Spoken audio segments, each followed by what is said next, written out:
मोदी बड़ा brand name, BJP की सरकार इंडिया में, और जो भी ये फैसले आए, आर्टिकल 370 आया, सीएए आया, एनआरसी आया, उसके बाद अयोध्या वर्डिक्ट आया, इन सब फैसलों के बाद भारत का मुसलमान कैसे देखता है मोदी को?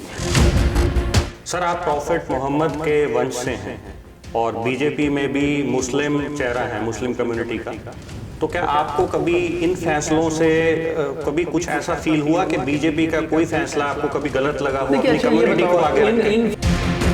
तो मतलब आपके हिसाब से मुस्लिम कम्युनिटी हो या कुछ भी हो, डिसीजन हमेशा बीजेपी की तरफ से सही आया। मोदी बड़ा ब्रांड नेम, बीजेपी की सरकार इंडिया में, और जो भी ये फैसले आए, आर्टिकल 370 आया, सीएए आया, एनआरसी आया, उसके बाद अयोध्या वर्डिक्ट आया, इन सब फैसलों के बाद भारत का मुसलमान कैसे देखता है मोदी को?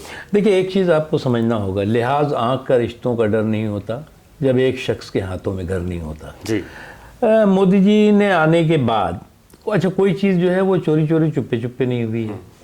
370 के बारे में भारतीय जनता पार्टी आज नहीं, बल्कि जब से भारतीय जनता पार्टी का जन्म हुआ है तब से अपने इलेक्शन मैनिफेस्टो में, अपने तमाम जो कार्यक्रम है उसमें उन्होंने कमिटमेंट किया कि हम आएंगे तो 370 ख़त्म करेंगे, हम आएंगे तो राम मंदिर के निर्माण में जो बाधाएं हैं उसको दूर करेंगे। तो इसलिए जो जो हमने कमिटमेंट किया वो कोई चोरी चोरी चुप्पे चुप्पे नहीं किया। एक चीज़ 370 ख़त्म हुआ जो असंभव लगता था, लोगों को लगता था कि ये तो 370 साल लगेंगे 370 ख़त्म होने में, लेकिन 370 साल की बात छोड़िए, 370 दिन नहीं हुए और ख़त्म हुआ 370। उसके साथ ही साथ राम मंदिर के मामले में जो सुप्रीम कोर्ट ने सर्वसम्मति से फैसला दिया, उसके बाद सभी लोगों ने उस फैसले का सम्मान भी किया और स्वीकार भी किया और राम मंदिर का निर्माण भी हो रहा है। तो एक बहुत पुरानी जो एक विवाद था उसका समाधान हुआ। उसके लिए मुसलमान भी इस बात को स्वीकार करता है कि भाई ये जो विवाद था ये हर समस्या का एक जड़ था और वो ख़त्म हुआ। इसलिए मुसलमानों में भी इसको लेकर के सकारात्मक जो है वो सोच रही है। जी जी। सर, आप प्रॉफिट मोहम्मद के वंश से हैं और बीजेपी में भी मुस्लिम चेहरा है, मुस्लिम कम्युनिटी का, तो क्या आपको कभी इन फैसलों से कभी कुछ ऐसा फील हुआ कि बीजेपी का कोई फैसला आपको कभी गलत लगा हो अपनी कम्युनिटी को आगे रखकर? इन फैसलों से इस्लाम का क्या लेना देना? मुझे क्या लगता है कि कुछ ऐसे फैसले होते हैं जो कि इंसानियत से, जिसका मतलब होता है इस्लाम से कोई मतलब नहीं होता।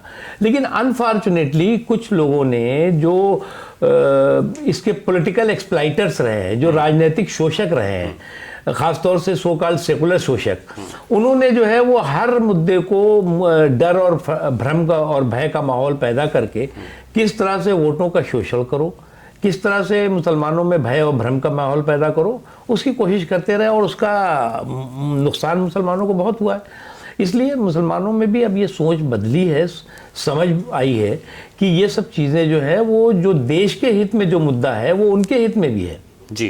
तो मतलब आपके हिसाब से मुस्लिम कम्युनिटी हो या कुछ भी हो, डिसीजन हमेशा बीजेपी की तरफ से सही आया? देखिए, मोदी जी ने 9 साल हो रहा है लगभग, मोदी जी का जो शासन है, क्या उन्होंने आर्थिक, सामाजिक, शैक्षणिक सशक्तिकरण में कोई भेदभाव किया?